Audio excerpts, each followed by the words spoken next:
What's up, YouTube? This is Strident. I'm taking some time out to talk to you guys about Superman and Batman in movies. I'm super happy, and you all probably have heard that Zack Snyder is directing The Man of Steel, or Superman Unleashed, or whatever they're going to call it. But the next movie is going to be directed by him.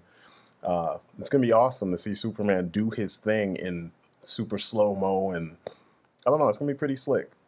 But I every time I go on different forums and I listen to the stuff people have to say, it pisses me off because I'm like, it sounds like people don't have the imagination anymore to believe the things that are in comics. And if so, it's like, why do people read comics? So the big argument is that Chris Nolan's version of Batman couldn't exist side by side with Superman.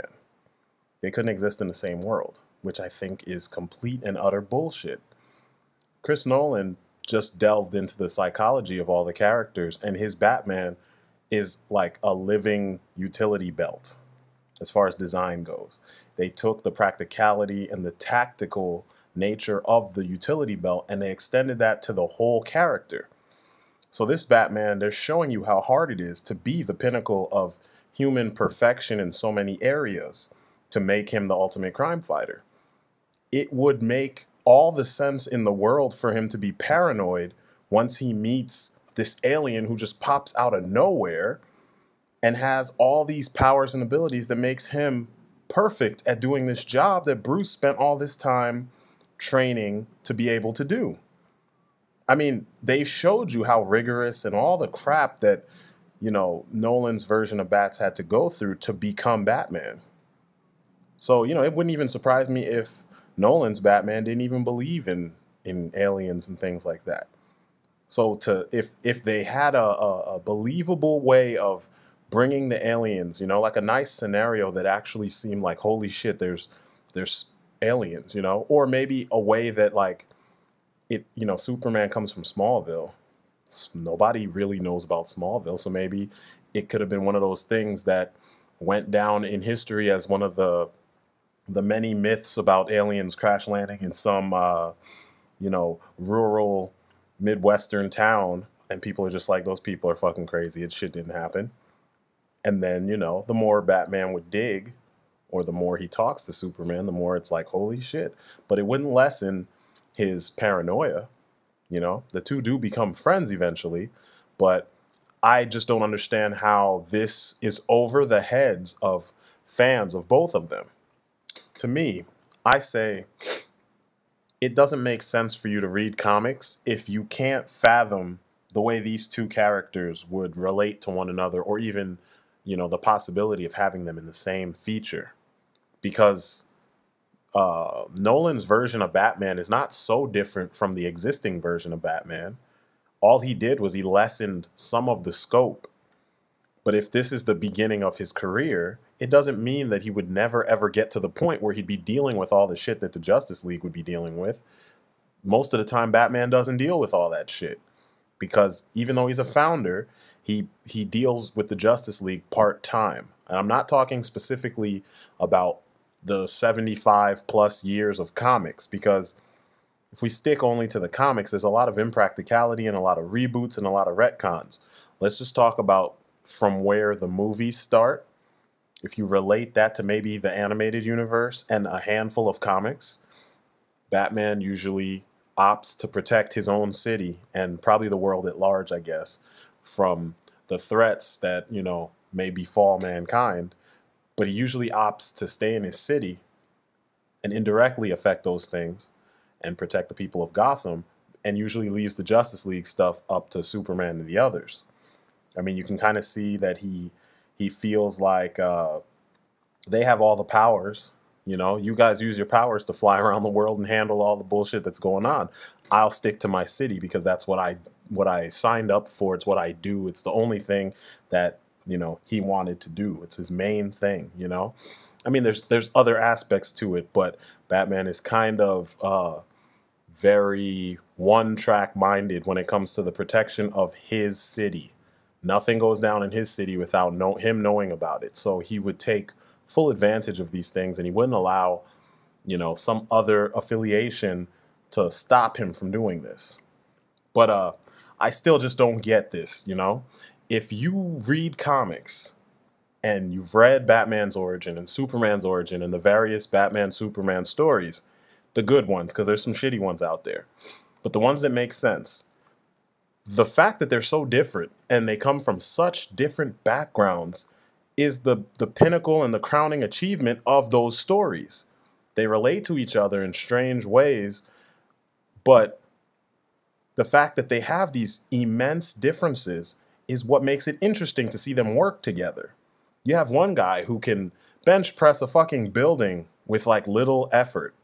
You have another guy who he freaking knows like the death touch.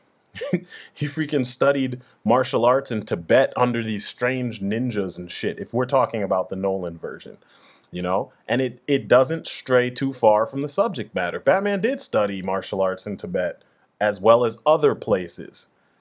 So, you know, just for people to say there's no way these two can be together in the same movie, what kind of bullshit is that? Why do you read comics if you don't believe this can work? And I heard like somewhere Chris Nolan is the one that started this. He said it.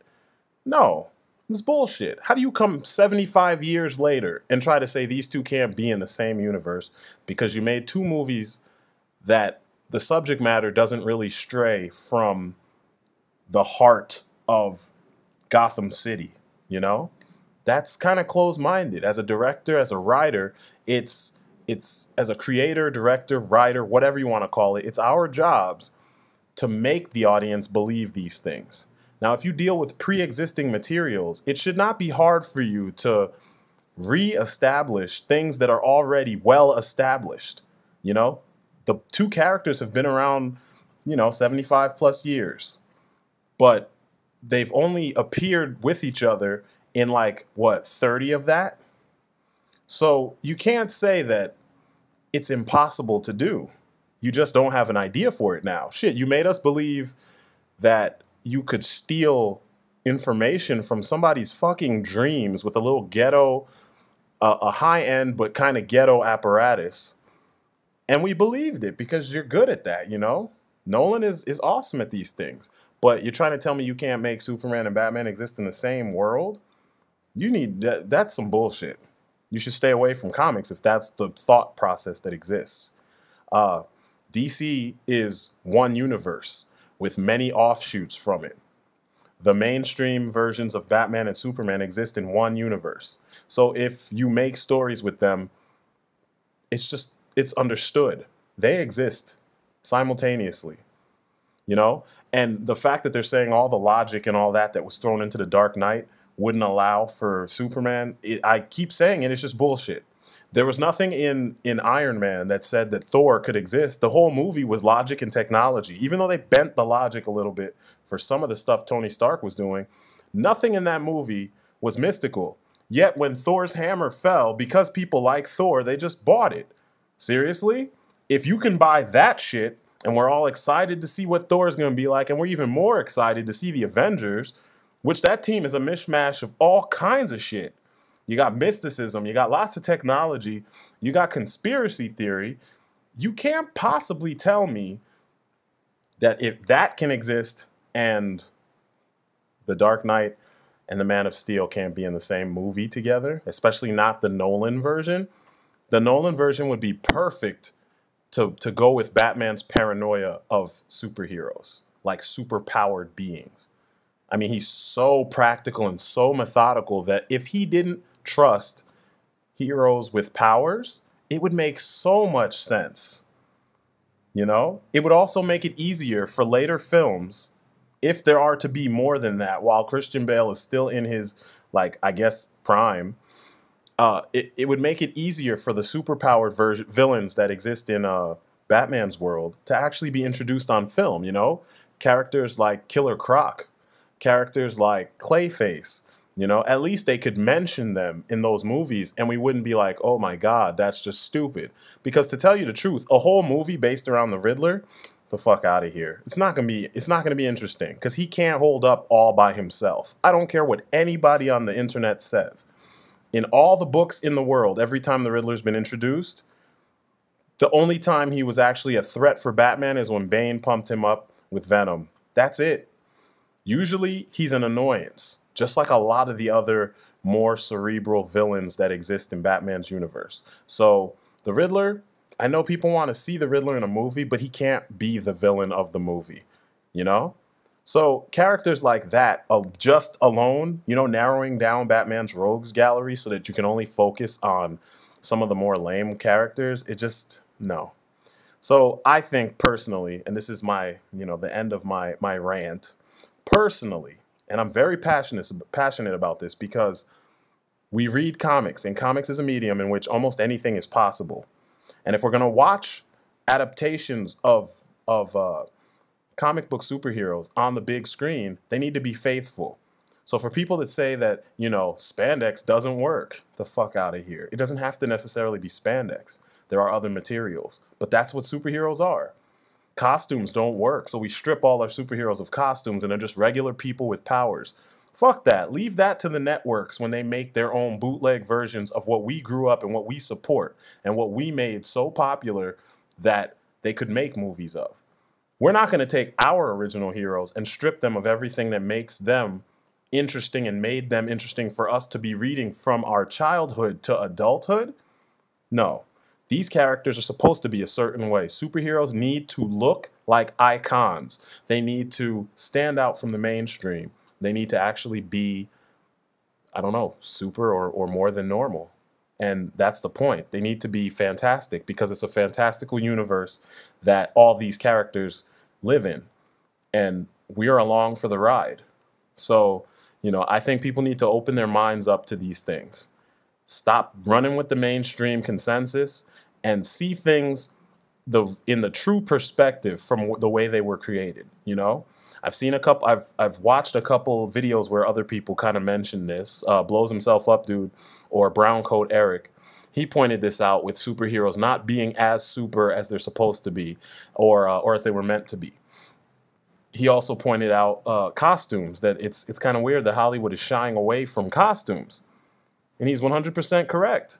They shouldn't shy away from these costumes because they're not all impossible. If you can make Batman and Superman work, 95% of the other heroes have something that they borrowed from those two archetypes. Wolverine has the mask. Superman has tights. You know what I mean? Batman has tights too, but he should have armor, and they've shown us that he had armor underneath. All they did was make the suit armor in the movies. They could do the same thing for countless other heroes. So I'm not buying that bullshit, and I refuse to cater to that school of thought. So I just hope that everyone else, I don't know, the few people who do actually subscribe and listen to what I have to say, I hope that you can kind of spread the word or kind of keep this school of thought going so that maybe when my heroes actually make it up on screen, they'll be able to be represented correctly and not shied away from because of the fact that supposedly people can't wrap their minds around the fact that superheroes wear costumes and certain heroes are too logical to be with other ones. You know, that's bullshit. Comics are comics, on screen and off screen. Anyway, that's it for me, man. I'm out. Peace.